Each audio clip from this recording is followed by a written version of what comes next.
आज की कहानी का नाम है आलस्य की पैदावार। एक था कौवा और एक थी चिड़िया।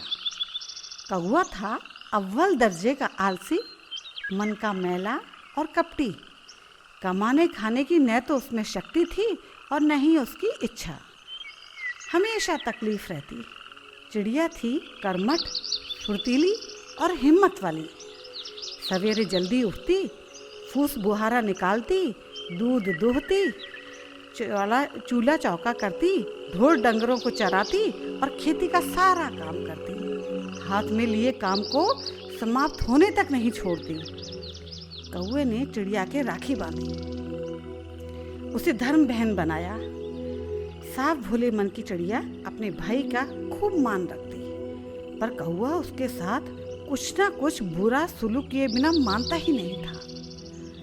चौमासे के दिन आए। एक दिन कौवे ने चिड़िया से कहा, बहन, अपन इस साल साझे की खेती करें, कैसा रहेगा? चिड़िया बोली, साथ धंधा करना तो अच्छी बात है, पर तुम्हें बराबर मेहनत करनी होगी। मेरे साथ साथ सभी काम करने होंगे। खेती केवल जमीन पर पानी से नहीं होती, पसीने की बूंदों के पुट से हरियाली पैदा होती है। तू मेरा धर्म भाई है, तेरे साथ ही साझे का काम नहीं करूंगी तो किसके साथ करूंगी? पर तू डटकर काम करने की लगन रखना, बाकी मैं संभाल लूंगी। कौवे ने कहा, काम में किसी बात की कसर नहीं रहने दूंगा, तू चिंता न कर। जेठ आषाढ़ के महीनों में लूएं चलने लगी तो चिड़िया ने जाकर देखा, खेत तो झाड़ झंकाड़ों से भरा हुआ है। उसने कौवे से कहा, चलो अपन खेत में सूड़ सवाड़ करें, बरसात सिर पे आ गई है। कौवा उस वक्त आम के पेड़ पर बैठा था। एक पके हुए आम के चोंच मारता हुआ बोला, आऊं आंबलिया गटकाऊं, 2-4 काचा पाका थारे लिए लाऊं। चिड़िया तो अपने कंधे पर तेज धार की कस्सी लेकर अकेली ही सूड़ करने लगी। घाघरे के पांचे टांग दनादन झाड़ झंकार काटने लगी। सो सभी पौधों को उसने काट डाला, खेत को हथेली जैसा साफ सुथरा बना दिया। सावन लगते ही आकाश में काले काले बादल गर्जना करने लगे, बिजलियां चमाचम चमकने लगी, बड़ी बड़ी बूंदों की बारिश हुई। तब चिड़िया ने फिर कौवे से कहा, कौवे भाई, यूं बैठे रहने से नहीं होगा, चलो अपन खेत जोते, बाजरी बोएं। कौवा तो उसी आम पर बैठा मौज कर रहा था। एक पके हुए आम के चोंच मारता हुआ बोला, आऊं आमलिया गटकाऊं, 2-4 काचा पाका थारा ताई लाऊं। चिड़िया क्या जवाब देती? खेत ज्यादा सूख गया तो ये मौका हाथ से निकल जाएगा, उसे तो जैसे तैसी खेती संपन्न करनी थी। एक गाय और एक बैल तो उसके पास थे ही। इधर उधर से मांग मूंग कर उसने अपना खेत बो दिया। समय के साथ दाने फूटे, हरियाली ने धरती की कोख से मुंह बाहर निकाला। उगता सूरज आकाश में जिस तरह धीरे धीरे ऊपर चढ़ता दिखता है, उसी तरह खेत की बाजरी भी बढ़ने लगी। चिड़िया ने फिर निहोरे किए, कौवे भाई, अब तो चलो खेत की निराई करें। कौवा तो उसी तरह आम के पेड़ पर टिका हुआ था। एक पके हुए आम को चोंच मारता हुआ बोला, आऊं आमलिया गटकाऊं, 2-4 काचा पाका थारा ताई लाऊं। चिड़िया को तो अपनी हिम्मत, अपनी शक्ति पर पूरा भरोसा था। फुर्र से उड़ी, सो सारे खेत में निराई कर डाली। सारे खेत को देखते देखते साफ सुथरा बना दिया। बाजरी घुटने घुटने तक आ गई। तो चिड़िया ने कौवे से कहा, कौवे भाई, आखिर काम तो करने से ही संपूर्ण होता है, चलो खेत की हलनी करें। पर कौवे को तो बहाना मिला हुआ था। उसी क्षण बोला, आऊं आमलिया गटकाऊं, 2-4 काचा पाका थारा ताई लाऊं। चिड़िया तो यह सुनते ही वहां से उड़ी, तो सारे खेत को इस किनारे से उस किनारे तक हल डाला। कोई के भरोसे काम बिगाड़ा थोड़े जा सकता था। बाजरी तो आंखों के सामने देखते देखते बढ़ने लगी। बढ़ते बढ़ते वो इतनी बढ़ गई कि जिसमें चरता हुआ ऊंट भी ना दिखे। ऊपर हाथ हाथ भर के लंबे सिट्टे, मीठे दानों की पकी हुई बाजरी सिट्टों में ऐसे लग रही थी मानो मोती जड़े हों। चिड़िया ने फिर कौवे के पास जाकर कहा, कौवे भाई, तूने तो कोई काम नहीं किया, फिर कैसे साजे की खेती? अब तो चलो बाजरी पकने आई, काटें।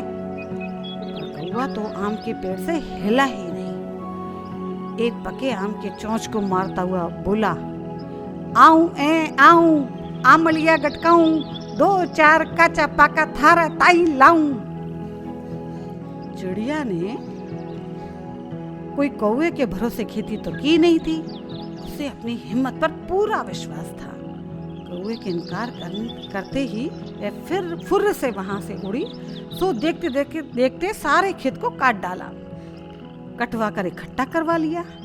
फिर भी उसके बाद वह कौवे के पास गई और बोली, कौवे भाई, अब भी चलोगे तो साझे की बाजी रह जाएगी।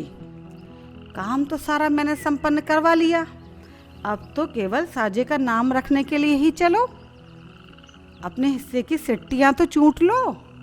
धर्म भाई को कैसे मना करूं? मैं समझूंगी कि आधा काल पड़ गया, चलो फुर्ती करो। पर कौवे ने तो वहां से हिलने का नाम ही नहीं लिया, बैठा रहा। पके आम को चोंच मारता हुआ बोला, आऊं आऊं, आमलिया गटकाऊं, 2-4 कच्चा पका थारा ताई लाऊं। चिड़िया ने तो फिर कोई जिद ही नहीं की। भला कौवे के भरोसे वो अपना काम कैसे बिगाड़ती। वहां से उड़ी तो चपक चपक सारी सिट्टियां चूंट डाली। कमर के बांध डटी तो देखते देखते खुआरे से सारा खलियान बहार दिया। खारिये की अलग ढूंगरी कर दी। सिट्टियों का ढेर जमा कर फिर कौवे के पास गई और बोली, कौवे भाई, अब तो चलो सिट्टियों को गाहें। साजे का नाम लेकर तुमने तो इस बार बड़ी आफत कर डाली। धर्म बहन के साथ तुम्हें ऐसा धोखा नहीं करना चाहिए। पर कौवा क्या परवाह करता, वह तो हिला ही नहीं वहां से। पके आम पर चोंच मारता रहा और बोला, आऊं आमलिया गटकाऊं, 2-4 कच्चा पक्का थारे ताई लाऊं। चिड़िया बेचारी क्या जोर करती, काम छोड़ कौन मगजमारी करे। कौवे का जवाब सुन वह तो उड़ी, सो देखते देखते सिट्टियों को गाह डाला। घाघरे के पांचे टांक दनादन काम शुरू किया। सो एक तो तूतड़ों का ढेर लगा दिया और एक बाजरी की छोटी सी ढेरी लगा दी। बाजरी की ढेरी के पास एक गाय बांध दी और तूतड़ों के बड़े ढेर के पास बैल बांध दिया। फिर वहां से उड़ी सीधे कौवे के पास आई। कौवा तो मौज कर रहा था। बोली, कौवे भाई, अब तो अपना हिस्सा संभालने के लिए तुम्हें चलना पड़ेगा। कौवे का हिस्से का नाम सुनते ही कौवे ने गर्दन उठाकर देखा। आलस से मरोड़ने के बाद उबासी खाते हुए बोला, चलो बहन, साजे की खेती के लिए आखिर तो चलना ही पड़ेगा। अकेली बहन को कब तक तकलीफ दूं? पके हुए आमों पर 4-5 चौचे मारने के बाद वहां से वो उड़ा। चिड़िया उसके पीछे उड़ती रही। उड़ते उड़ते दोनों खलिहान के पास पहुंचे। कौवे ने दोनों ढेरों को देखा, बोला, थू थू, बड़ा वाला ढेर मेरा। तब चिड़िया को भी विवश होकर कहना पड़ा, थू थू, छोटी वाली ढेरी मेरी। जंगी प्रचंड बैल को देखकर चालाक कौवे ने उतावली के साथ कहा, थू थू, बड़ी वाली गैया मेरी। तब चिड़िया को मजबूरन कहना ही पड़ा, थू थू, छोटी वाली गैया मेरी। इतना कहकर वह तो गाय की पीठ पर जाकर जम गई। वहां से दोनों ही उड़े, सो अपने अपनी अलग अलग झोपड़ियां बनाने लगे। चिड़िया ने तो बनाई घास फूस की झोपड़ी और कौवे ने बनाई हींग की झोपड़ी। चिड़िया बाजरी और गाय अपने साथ ले गई, कौवा तूतड़े और बैल अपने साथ ले गया।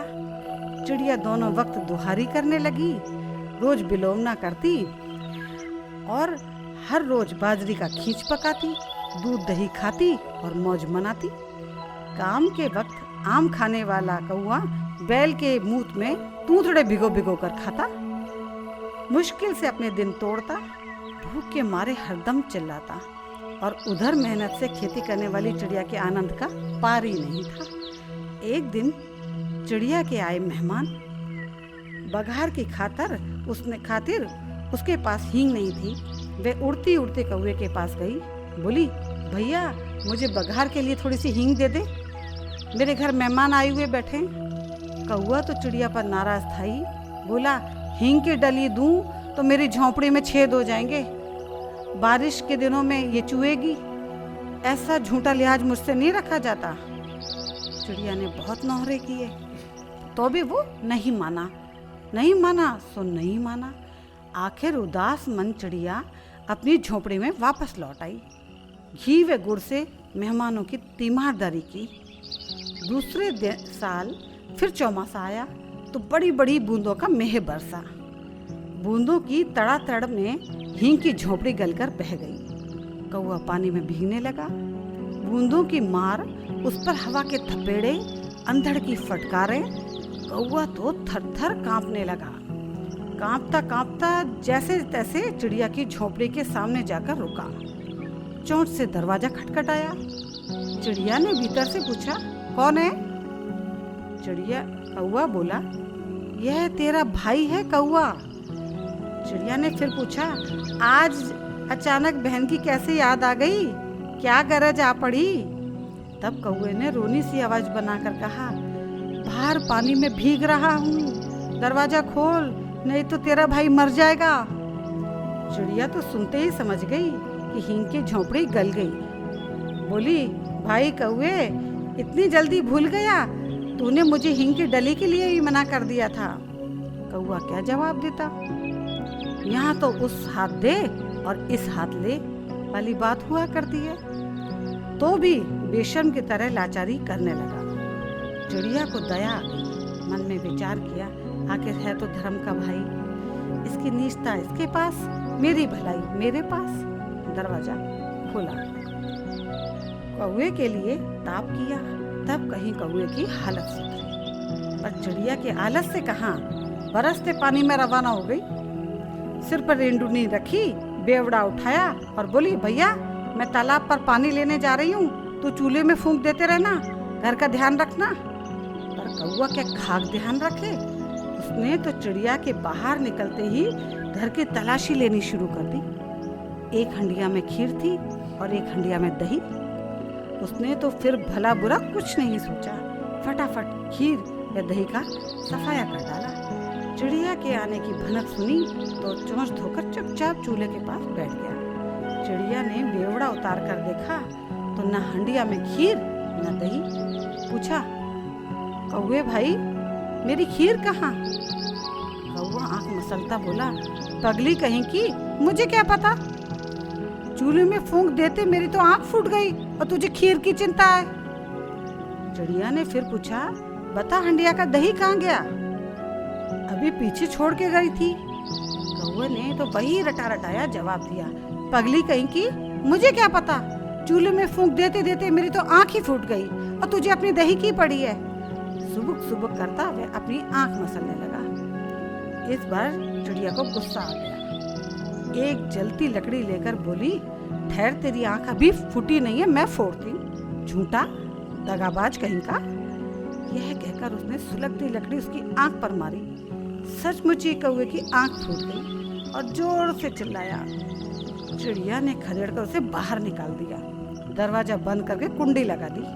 कौवा एक आंख से काना बरसात से भीगता रहा और मेहनत करने वाली चिड़िया अपनी झोंपड़ी में मौज करती रही, गाय का दूध पीती और आनंद की बंसी बजाती।